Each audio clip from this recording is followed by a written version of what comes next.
Praise lord. मैं pastor Virendra Reddy फिर एक बार truth will set you free program में। जो लोग ये वीडियो देख रहे हैं आगे से लेके अंत तक देखना ना भूलिए और इस वीडियो को लाइक करना ना भूलिए और इस चैनल को सब्सक्राइब करना ना भूलिए। आज का टॉपिक है पाप क्या होता है। पाप को क्या चीज़ को हम पाप कह सकते हैं, क्या क्या कौन सा कार्य को हम पाप कहते हैं करके आज का टॉपिक है। प्रिय भक्तजन, सब जो लोग ये वीडियो देख रहे हैं, अपने बाइबल में से ही मैं बताना चाहता हूँ पाप किसे कहते हैं। तो बहुत लोग को पाप के विषय में ठीक तरह से पता नहीं है क्या पाप है, पाप किसको कहते हैं।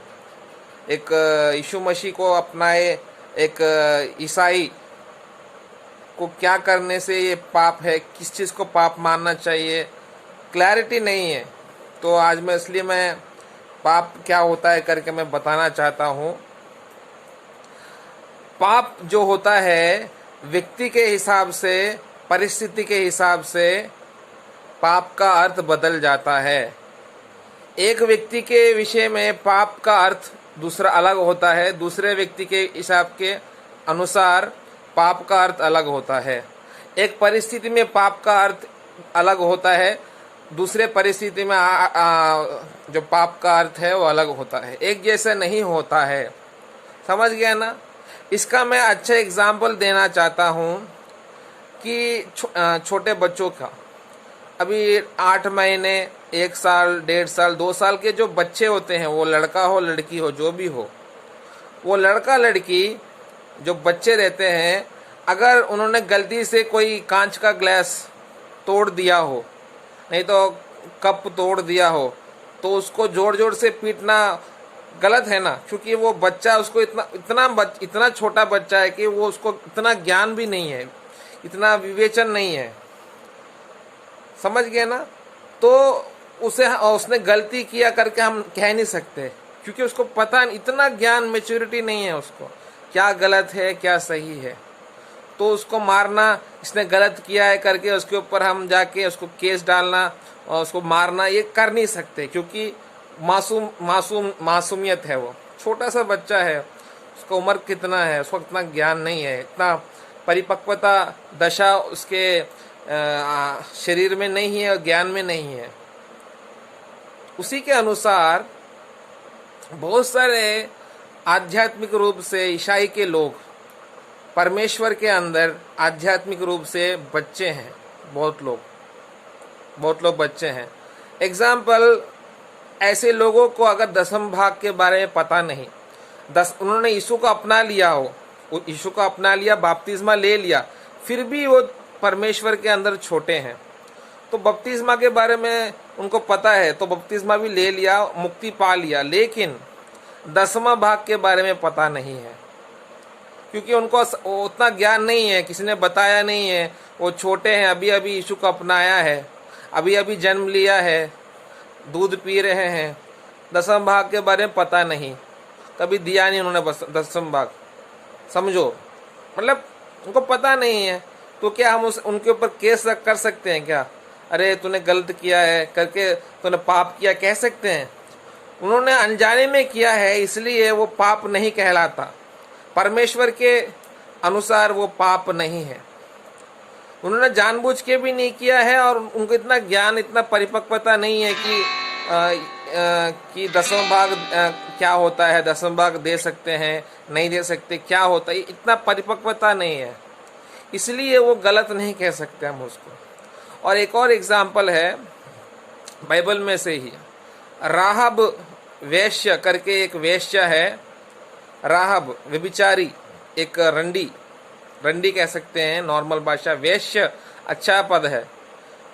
तो वेश्य, राहब वेश्य करके पुराने करार में एक वेश्य है।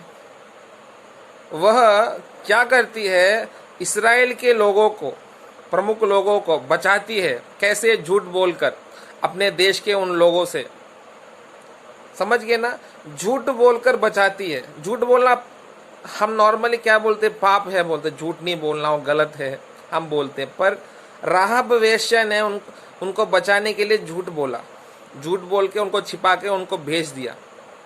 समझ गए ना, इसराइल के लोगों को 2 लोग थे।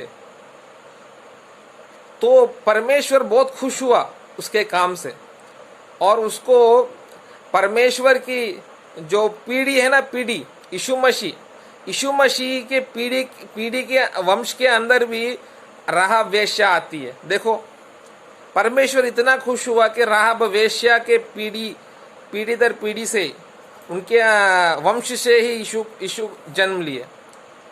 जो वंश था वो राहाब वेश्या के वंश से ही यीशु मसीह पैदा हुआ। पता है ना आप सबको, बाइबल में लिखा गया है। परमेश्वर इतना खुश हुआ कि राहाब वेश्या को चुना। समझ गए ना, समझ गए ना, वो परमेश्वर के हृदय अनुसार बन गई बाद में राहाब वेश्या। समझ गए ना। तो लेकिन अननिया सफीरा करके 2 लोग रहते हैं बाइबल में। इन दोनों ने भी झूठ बोला, पर उनको शिक्षा मिली, दोनों मर गए, दोनों को मृत्यु आ गया।